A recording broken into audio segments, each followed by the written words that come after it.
search engine, one of life's great tools, and one of the most successful companies in history that seemingly ignores every single rule in the book, including the cookbook. Click on to a creative culinary adventure with one of the world's most innovative companies, Google, in California's Silicon Valley.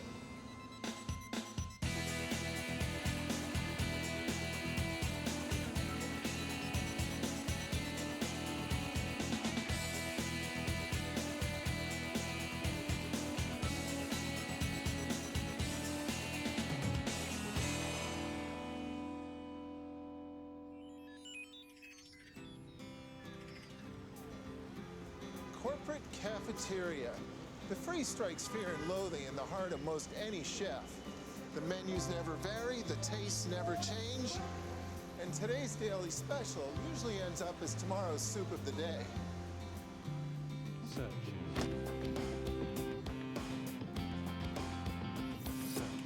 But imagine strolling into your company's cafeteria and finding a brand new menu every day with fresh local ingredients, with quality and presentation just like a great restaurant. And I live in San Francisco and I go out to restaurants all the time, and I think sometimes, well, this restaurant's pretty good, but it's not as good as my lunch was at work.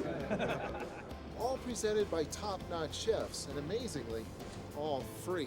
And I think that that's pretty unusual, so I think the morale is high. We're just expected to make it like fine dining and use only sustainable products. So it's pretty much a chef's dream come true. To be able to be so creative and consistently so tasty is really amazing. Now that's a good day at the office.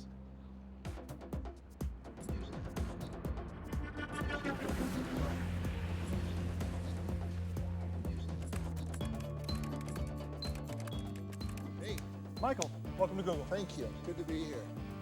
Food's a very big deal around here. We have 17 cafes with 17 executive chefs. We have a staff of hundreds that serve consistently thousands of people every day. Why is food such a big deal around here? It's one of those things that keeps people coming to work. We have some of the most passionate people in the world working here. And we like to keep that passion going with our passion for food and cooking. I've gotten to know a few of the chefs, and they're really, really passionate. Like, I'm passionate about what I do in the engineering world. They're insanely passionate about what they get to do in the culinary world. So what's this now? This is our farmer's market. We bring in a lot of our local vendors once a week. Why have a farmer's market in the middle of the Googleplex? Well, we want to make sure that the employees here have the sustenance that they need to get through their weekend. We provide them with it all week, and we want to see them through until they come back to us on Monday. Chef and sous Michael chef. Smith. Very nice to meet you. Nice to meet you. How's it going? Sean and I opened Cafe 150 together. And we decided to run with the idea of sourcing things locally. Why cook that way? A, it's much healthier because, we're shooting for first organic, sustainable. You're getting food from basically your back door. So you have the relationship with the farmer. Sourcing ingredients from within 150 miles. Exactly.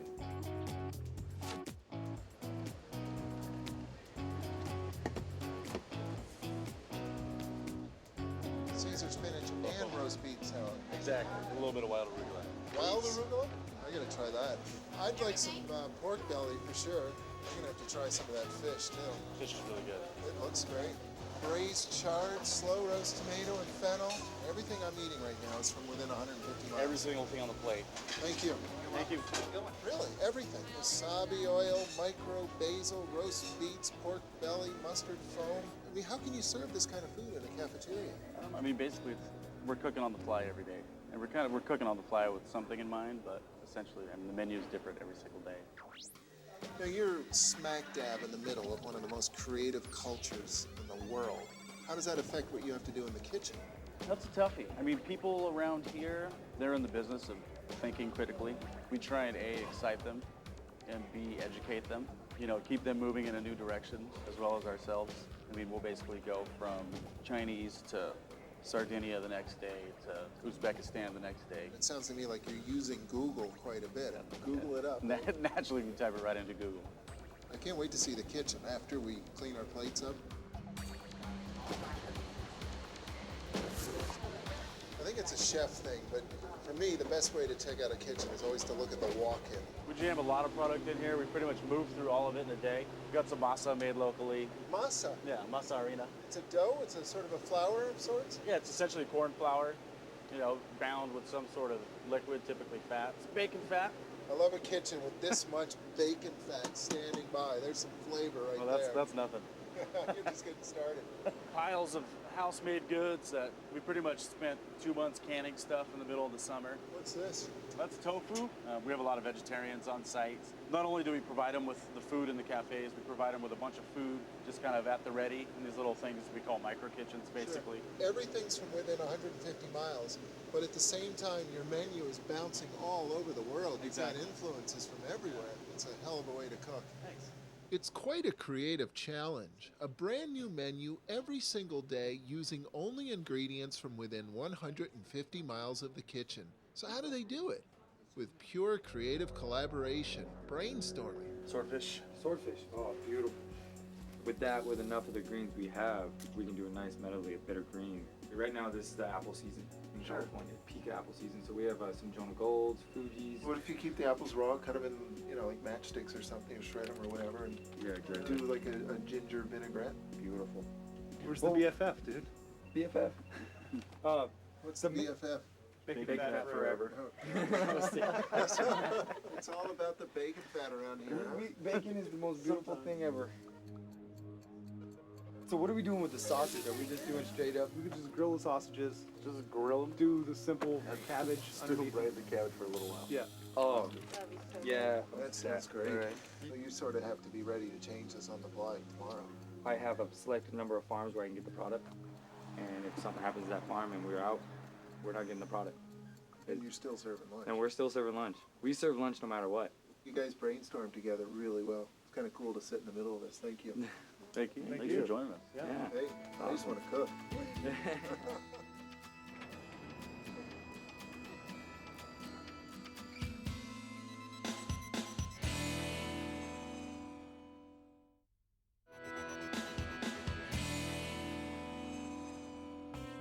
Google is one of history's most successful companies, largely because creativity is hardwired into their corporate DNA, and not just in the boardroom.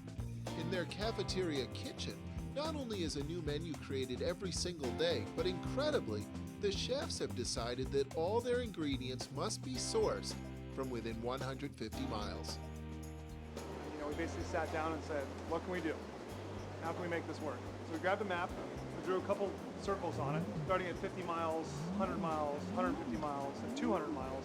And we sort of decided on 150 because we can get enough variety and enough exciting stuff that we can keep people coming back for more. As my role as a purchaser, I'm not just a purchaser, I'm also a chef. I mean, there's really very few limitations. I mean, tofu, I can get locally made tofu. Pastas, everything, all locally made. What can't you get? Bananas, pineapples, mangoes, tropical fruits, shrimp, scallops.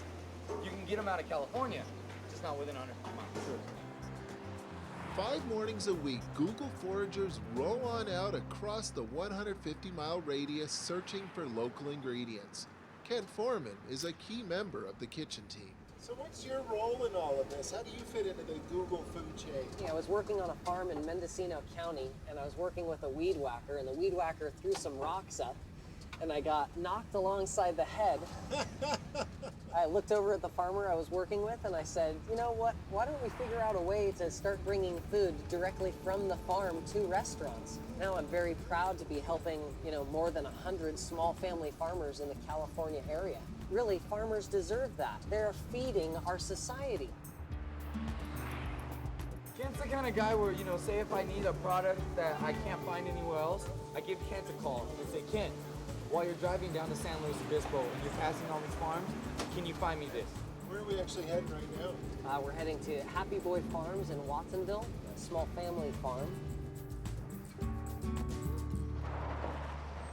What are you hoping to find here today? With Happy Boy, it's always a surprise. I usually get a lot of squash from them. We've got hard shell squash, you've got fresh wares, you've got organic wares. Within the 150-mile radius, this is the embodiment of Google values. Look at all the different... Yeah, amazing. What are those? Early Girl? I think those are Early Girl dry farm tomatoes. This is such a treat to see these.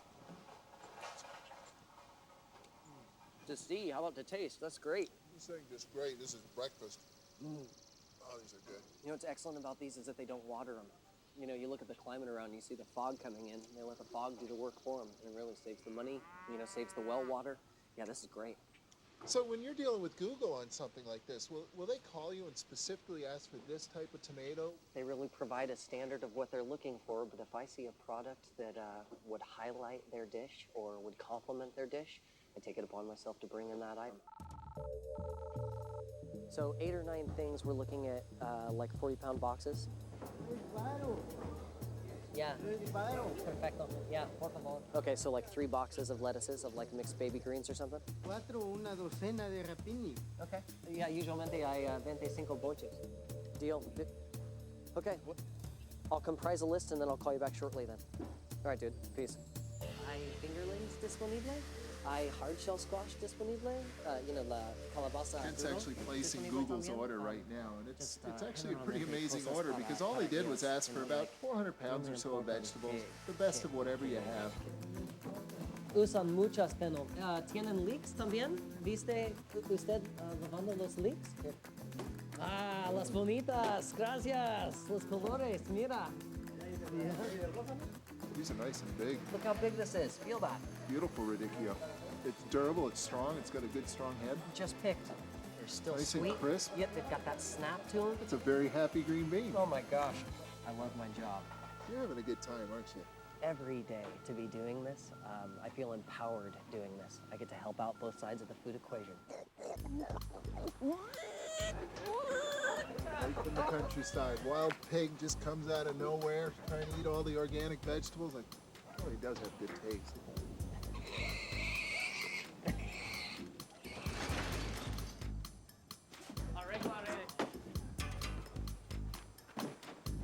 At the moment, it's just a truck full of boxes, but really what we have here is a whole lot of creative inspiration. It's going to be interesting to see what happens when the Google chefs get a hold of all this. Hasta luego.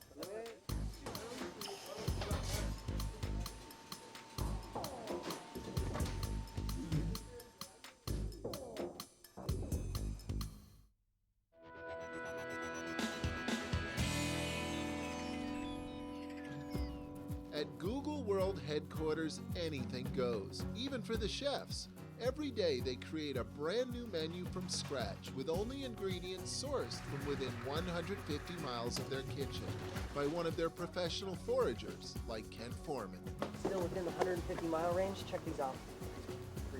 Beautiful. Love them. Take them. Good. Michael, thanks much. I appreciate it. It's Pleasure been to meet awesome. you. Cheers. Take it easy. This is a kitchen that never sleeps because even though the Google menu changes every single day, there still needs to be a bit of a routine around here, but there are really only 2 certainties here. 1, the doors open at 11:30 sharp for lunch every day. And 2, anything can change at any moment. How's it going, guys? You got a new time? So with 3 hours to go, this is done? This is not going to change? There's probably about a 95% chance that it will change. At Google, food is a very big deal. It costs the company over $20 million a year to provide free food to the employees, and they actually have 17 different cafes to choose from, each with a different menu. Some people have their favorite cafes. Some people might just look who's got a bunch of green stuff, who's got a bunch of red stuff. Some of the engineers have written little scripts that crawl the menus and look for things they like there's one called Tasty Meats. Pretty much all our cafeterias in Mountain View serve breakfast, lunch, and dinner, plus a midday snack. The menus are posted to an internal blog for each cafeteria. Tasty Meats is a script that goes through to each menu page and then scrapes that content or the items that have meat listed as an ingredient, and then prints out a report by cafeteria, meat dishes, cafeteria meat dishes, cafeteria meat dishes. Ultimate lunch for Thunder. So even in the midst of just writing the menu, the creative process continues. Yeah. I mean, you're competing with 16 other cafes. You're Yeah. trying to get everybody to come to yours, so the Exactly. wording on the menu really does matter. Even something like that, Happy Boy Early Girls. Most people probably don't even realize that we're getting our Early Girl tomatoes from Happy Boy Farms. And Creativity is such a routine here that the foragers feel free to just bring something to the kitchen, not because they were asked to, but because it looks great. If I see a product that would highlight their dish or would complement their dish, I take it upon myself to bring in that item. It was such a treat to see such beautiful tomatoes that I was inspired to see what I could add to the menu. This is a classic way to set up a smoker in a kitchen in a hurry.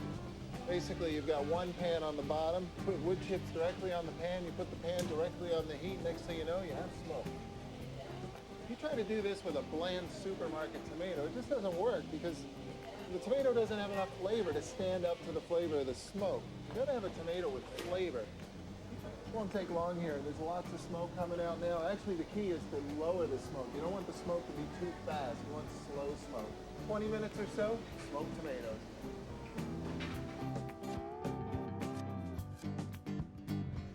Great place to work. We're kind of known for being all about the food and getting really into it, and the sky's the limit here. We're encouraged to be creative, so whenever I've come up with an idea, I've only heard, yes, go for it. If you've got the initiative and you want to do something around here, they want you to do it. See how this is doing. Ah, perfect, perfect. Okay, thank you. Mustard, pimentel, garlic, salt, sugar. I decided to make a smoked tomato vinaigrette of sorts, pureed with grapeseed oil and white wine vinegar. So how often do you actually follow a recipe around here? I'd say about 0.01% of the time. Yeah, why bother, right? You got the ingredients, you know how to cook.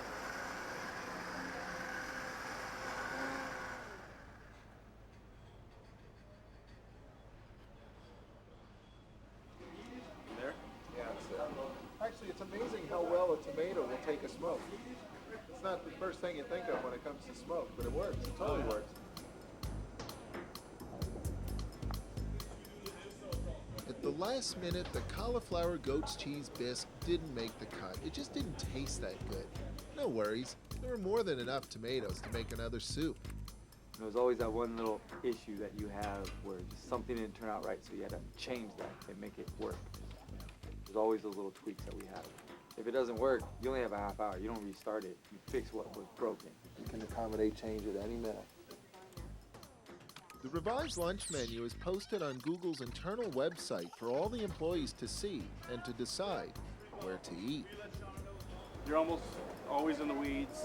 You're cooking on the fly, and aside from just wanting to cook, that's what we all love to do, and wanting to do something different, and wanting to just keep moving forward. I mean, it's the whole learning process, I think, that drives us, There's really no stopping, basically. Well, you can really feel the energy shifting in this kitchen right now. We've been prepping all morning, and everything seems to be under control. But now we're shifting over from prep to service. So all the last-minute stuff is getting done, including the fried onions.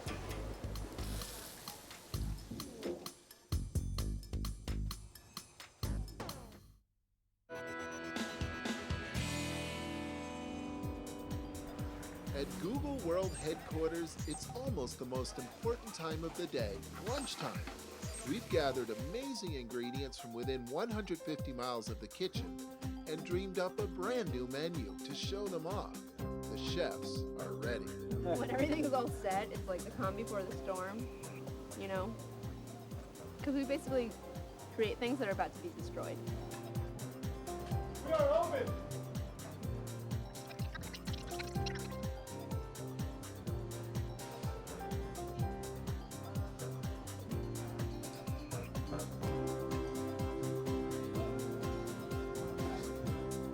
You don't realize that all this stuff is so close by.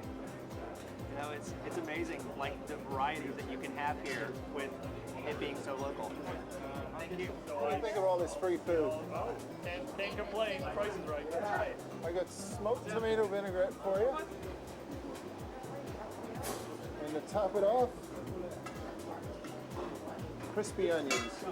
I think the quality in all of the cafeterias here is very high, but this cafeteria is consistently excellent.